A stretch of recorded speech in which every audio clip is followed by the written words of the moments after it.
You are the man who gave them the power to destroy themselves. And the world is not prepared. 8,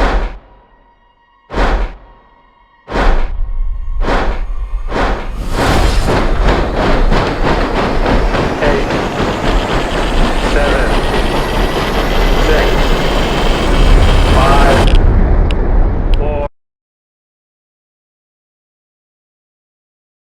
Christopher Nolan is one of the most well respected and critically acclaimed directors of our time, all the way from his earlier work through his most recent success and award winning film Oppenheimer. He continues to create these masterful films that people love to go see. So he was an easy choice for me as my favorite director. I wanted to do a little bit of a deeper dive into his career, a little bit about where he got started early on, as well as some more information kind of about what his whole the legend of Christopher Nolan is about, if you will. My name is Chris, so please join me as we take a little bit of a deeper dive and exploration into Christopher Nolan and his filmography. So for this video, I wanted to break it up into three different parts. Part one is going to be about his early work as well as his upbringing. Part two is going to be about his rise to fame and his most popular films, arguably. Part three is going to be a mixture of his most recent work as well as his future film that's coming out next year, The Odyssey. But I also wanted to talk about his relationship with music, and that's always been the thing from a very early stage with his films and me that I've always connected with is his fondness and relationship to composers, film scores, themes, all that kind of stuff. It's always been something that I've really appreciated about him, and it's prevalent throughout all of his films. So I wanted to kind of take some time to talk about that too, because that's honestly probably my favorite thing about him as a director. And let's get started.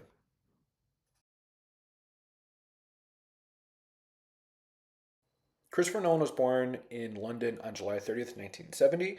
And even though he spent the majority of his life in London, his mom is actually from Evanston. So his siblings and himself spent a lot of time in the Chicagoland area growing up, which I always thought was kind of interesting. I never knew that. Christopher Nolan started his career on kind of a film festival scene in England area before he had his first opportunity to create his first film called Following. Nolan's first film is a movie called Following. This movie came out in 1998, and it actually had a budget of just around £3,000, which is pretty wild to think about. The success of this movie is what allowed him to go on and create Memento, which is arguably one of his most popular early films. Now, Memento came out in 2000, and upon release was not widely received popularly. It's a film that is really started to gain popularity down the road. It's your definition of a cult classic. I would 100% recommend anybody who hasn't seen to watch it. It's a really, truly creative and unique experience for sure.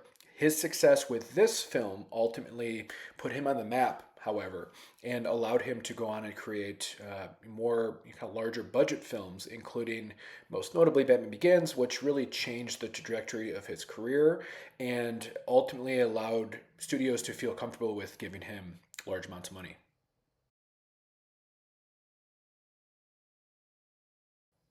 The next film that Christopher Nolan worked on was The Dark Knight. And Dark Knight really is the film that kicked him into a new stratosphere in terms of filmmakers. And, it's my favorite movie of his, one of my favorite movies of all time. So I'm going to spend a little more time talking about it in detail coming up here shortly. But that came out in 2008. Following that was Inception, Dark Knight Rises, Interstellar. You can see the momentum here carries us in a whole new direction here for Chris and for his future films. Okay, so The Dark Knight is my favorite superhero movie of all time. It's also just one of my favorite movies of all time, and there's many reasons for it. I first and foremost really just have to say that the this movie I was fortunate enough to see at a midnight release. I saw it so many times in theaters I lost count, but being able to see and experience this movie in a midnight release is something that I will never forget for the rest of my life. The reaction from the crowd when the famous Heath Ledger's Joker came on screen, I will never forget as well. This movie is really encapsulates a lot of what makes Christopher Nolan special and unique. One of the really big things from this movie that he actually did was he wanted to utilize IMAX cameras in a way that they have not been able to be utilized before. Traditionally, they're very large, clunky, hard to maneuver.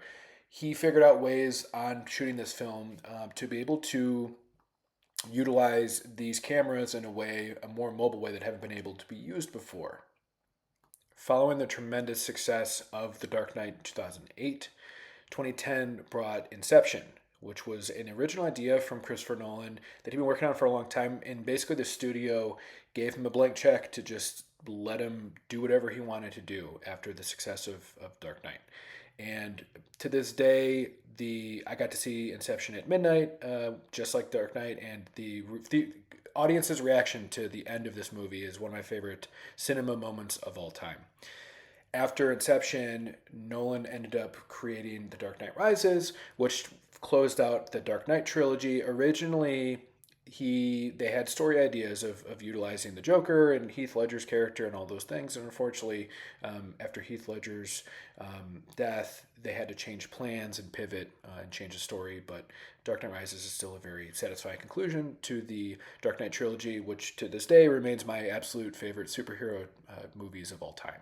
Now, I have not mentioned this yet, but up until this point, and Interstellar is included in this, Chris collaborated with his brother Jonathan, and Jonathan co-wrote a lot of these movies with him, including Dark Knight.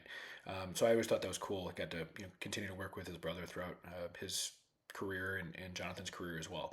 Interstellar came out in 2014, and this was a film that Chris, in very Christopher Nolan fashion, collaborated with a physicist, Kip Thorne, who specialized in black holes and time manipulation. And he tried to create as realistic of an approach, scientifically speaking, to those theories in this film. Now, I decided to keep these most recent movies, in the same category for a variety of reasons, but most importantly, Oppenheimer awarded Chris his first Academy Award for Best Picture. So that's why I titled it Award Season. I feel like it's an important distinction for these films. But basically, this next era of movies, starting with Dunkirk, is really an exploration for Nolan in different types of filmmaking, using some of the same strategies and technologies that he's used previously, but really fine tuning them. And Dunkirk's a perfect example of this. Dunkirk is a World War II epic that actually takes place with three different points of view and actually three different timelines and how they affect the specific nature of the Dunkirk conflict in World War II. Following Dunkirk, he went on to create a movie called Tenet, which came out in 2020, and it was one of his first movies in a long time that was not widely received well, but it's still an enjoyable film. Would recommend it for sure. Following Tenet was Oppenheimer, and Oppenheimer is just a wonderful movie across the board. Obviously, Cillian Murphy winning his Academy Award as well for this performance. It's a wonderful movie, and really is a good opportunity for me to kind of talk about in a second here about some of the music pieces that I wanted to discuss.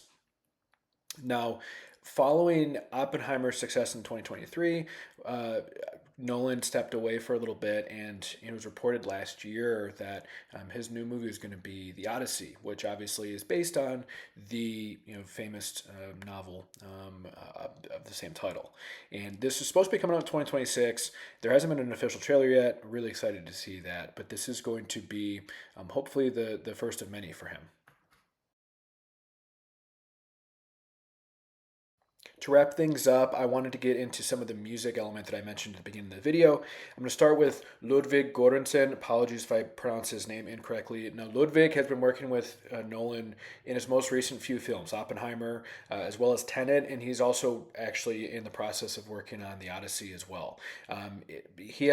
Ludwig has a really long list of projects he has. Wonderful, wonderful composer, and his score for Oppenheimer specifically is just wonderful.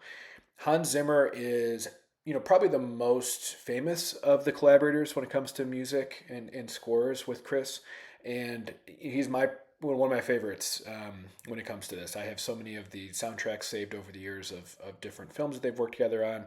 Dark Knight trilogy, obviously, Inception, as well as Dunkirk. Interstellar too. There's so many different examples here, and really, there's a famous video of Hans and Chris trying to work together on what they want the score to be and what the main theme of the movie Interstellar to be.